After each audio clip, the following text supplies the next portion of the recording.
So hey my dear audience, how you all, कैसे हो आप लोग। तो अब जो है अगेन आप लोगों की जो दिल्ली यूनिवर्सिटी लॉ फैकल्टी और किसी भी लॉ के जो एडमिशन हैं उसके बारे में आज हम बात करने वाले हैं।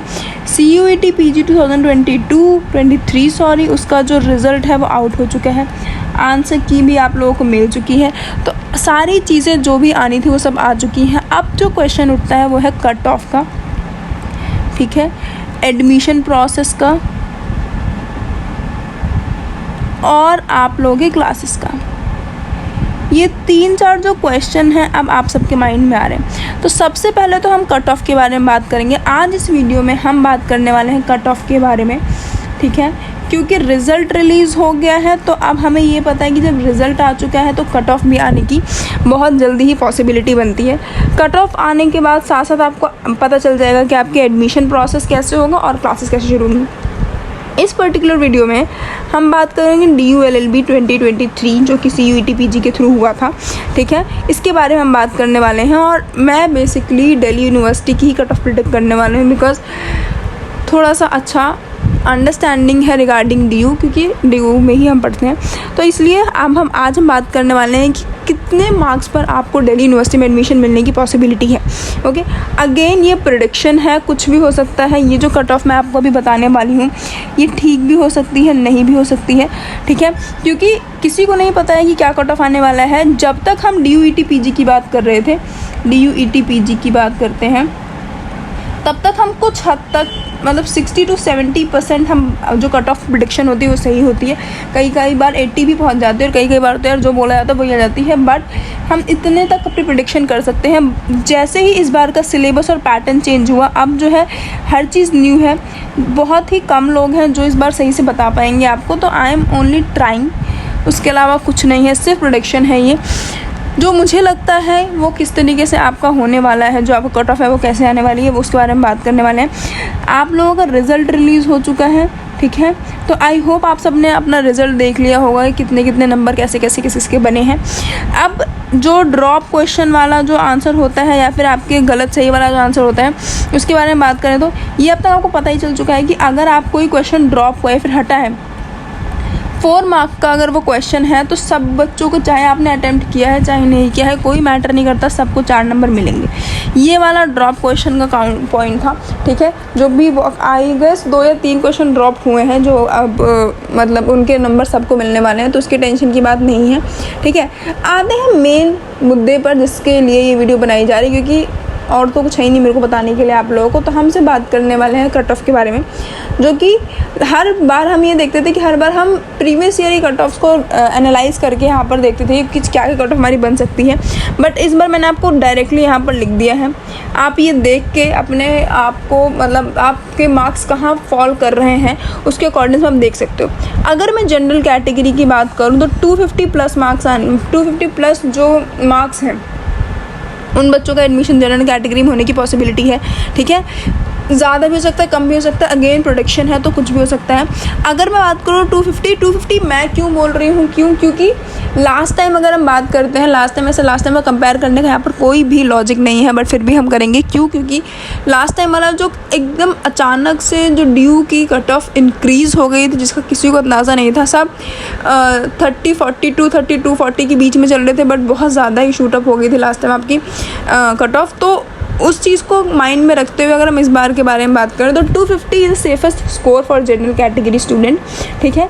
अगर आपकी 250 या 250 ज़्यादा है तो आपके एडमिशन होने की पॉसिबिलिटी बढ़ जाएगी। मैं पहले ही बता रही हूँ, हम DU के बारे में बात कर रहे हैं।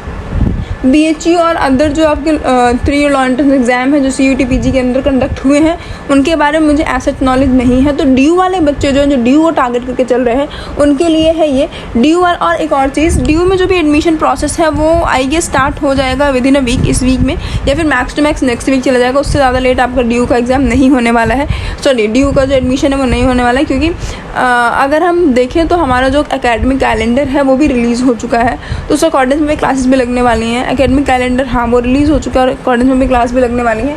तो में क्लासेस स्टार्ट होने की पॉसिबिलिटी है। तो इनके पास जो अगस्त का टाइम है ये इसमें अपने जो जितने भी एंट्रेंस जितना भी आपका एडमिशन प्रोसेस है मोस्ट प्रोबेबली ख़त्म करने की कोशिश करेंगे।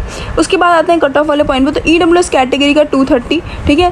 230 मैं क्यों बोल रही हूँ कि इन दोनों में ज़्यादा डिफरेंस होता नहीं है। अगर आपके 250 से ज़्यादा है तो जनरल कैटेगरी चल, EWS कैटेगरी के लिए भी सेम। अगर आप OBC की बात करो 210 या फिर 220 मान लो, क्योंकि यार ज़्यादा हमारे पास डिफरेंस होता नहीं है। EWS एंड OBC हमने लास्ट ईयर के जो एंट्रेंस एग्जाम है उसमें भी देखा, ज़्यादा मतलब हमें ज़्यादा मार्जिन दिखा नहीं। तो सेम मुझे इस बारे में लग रहा है कि 10 से 15 नंबर तक का मार्जिन हो सकता है, उससे ज़्यादा मार्जिन नहीं होगा। फिर 20 तो ज़्यादा बोल रही हूँ, 10 से 15 हो सकता है, ठीक है। ST कैटेगरी या फिर SC कैटेगरी, यार ये ऑपोजिट लिख दिया है। SC कैटेगरी जो है वो 200 मार्क वाले जो है वो SC कैटेगरी में देखें, और ST कैटेगरी वाले 180 या 190 अगर आपके नंबर हैं तो आप लोग भी सेफर साइड पे हो। तो ये कुछ कट ऑफ्स हैं जो मुझे लग रहा है कि जा सकती हैं आप लोगों के इस बार, ठीक है। और जैसे ही आपका कट ऑफ आएगा वो सब आपको पता ही चल जाएगा, उसके बारे में तो अभी इतना सोचने की ज़रूरत नहीं है। बट ड्यू वाले का पोर्टल जो मुझे लग रहा है वो within a week start होने वाला है, तो पूरा प्रोसेस वहाँ से स्टार्ट हो जाएगा। BHU का जो एक चीज़ मुझे बतानी है, BHU का जो पॉइंट है उसमें ये है कि आपकी जो BHU ने ऑलरेडी अपना जो एडमिशन का पोर्टल है वो स्टार्ट कर दिया था एक बार for the registration only. But अब जब रिजल्ट आ चुका है तो आई गेस ये लोग दोबारा से स्टार्ट करेंगे, क्योंकि उन्होंने बोला था for a week I guess ये स्टार्ट करने वाले हैं अपनी BHU के पोर्टल को। तो वही वेट कर लो कब तक होगा, उसके अकॉर्डिंग्स में देख लेना BHU का क्या पोर्शन मतलब क्या चलने वाला है। ड्यू के लिए मुझे इतना पता है कि इतने में आपका एडमिशन होने के चांसेस हैं। अगेन प्रेडिक्शन ने बता दिया तो कुछ भी ऊपर नीचे हो सकता है। आई होप कि आप लोगों को अपना फेवरेट कॉलेज मिले, क्योंकि इस बार का जो पैटर्न है वो बहुत ही अनप्रेडिक्टेबल, बहुत ही अनएक्सपेक्टेड था, ठीक है। बट अनएक्सपेक्टेड भी मैं नहीं बोलूँगी, क्योंकि अगर BHU का पैटर्न देखें तो BHU वालों को बहुत ही कॉमन लगा हो कि वहाँ पर भी ऐसे क्वेश्चंस आते हैं। ड्यू वालों के लिए बहुत ज़्यादा अनप्रेडिक्टेबल रहा होगा, क्योंकि वहाँ पर हमारा इतना मतलब ड्यू वालों में मेन ये होता है कि हम लीगल के पोर्शन को बहुत ज़्यादा कवर करते हैं। जो ड्यू का एग्ज़ाम टारगेट करता है उसको ये पता है कि अगर लीगल और कॉस्टी अगर आपने ढंग से कर रखा है तो ड्यू LLB निकालना कोई टफ टास्क नहीं है। बट BHU में क्या होता है, BHU में आपको अच्छे तरीके से पढ़ना पड़ता है। SSC का अगर आपने फॉर्मेट फॉलो किया है अपने प्रिपरेशन के दौरान तो आपको BHU में एडमिशन मिलने की पूरी पॉसिबिलिटी होती है। बट ड्यू में ऐसा नहीं होता है। बट इस बार जो CUET PG हुआ है 2023, इसमें आप अगर SSC वाले बच्चे हो तो आपने लॉ का एंट्रेंस एग्ज़ाम निकाल लिया है।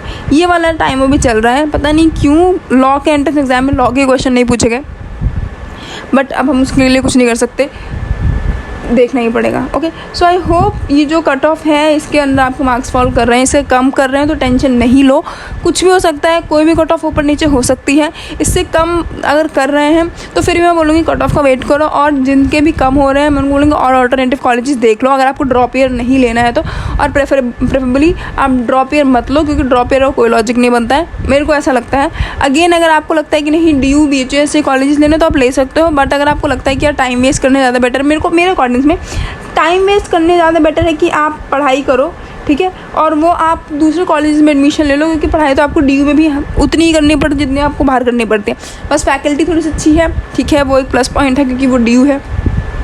और जो दूसरे कॉलेजेस हैं, जो प्राइवेट कॉलेज है, अदर कॉलेजेस जिसको आप कंसिडर करने वाले हो, वहाँ पर आपको उतनी ही मेहनत करनी पड़ेगी जितनी DU वाले बच्चों को करनी पड़ती है। तो ठीक है, थोड़ी सी फैकल्टी का डिफरेंस पड़ेगा, बट उसमें कोई इतना नहीं होता। सबको यार उतनी मेहनत करनी पड़ती है। मेरे को ऐसा लगता है कि मैं भी DU में हूँ, मुझे भी ऐसा लगता है कि कोई किसी भी कॉलेज से आता हो उसको पढ़ना पड़ता है। लॉ एक यही चीज़ है कि टीचर जो पढ़ाता ही है, बट अपनी सेल्फ स्टडी बहुत ज़्यादा ज़रूरी है।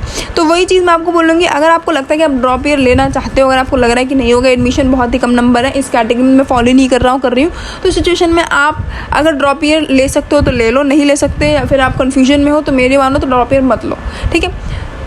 और बस फिर इस वीडियो में यहीं तक मिलते हैं फिर किसी और वीडियो में। बाय।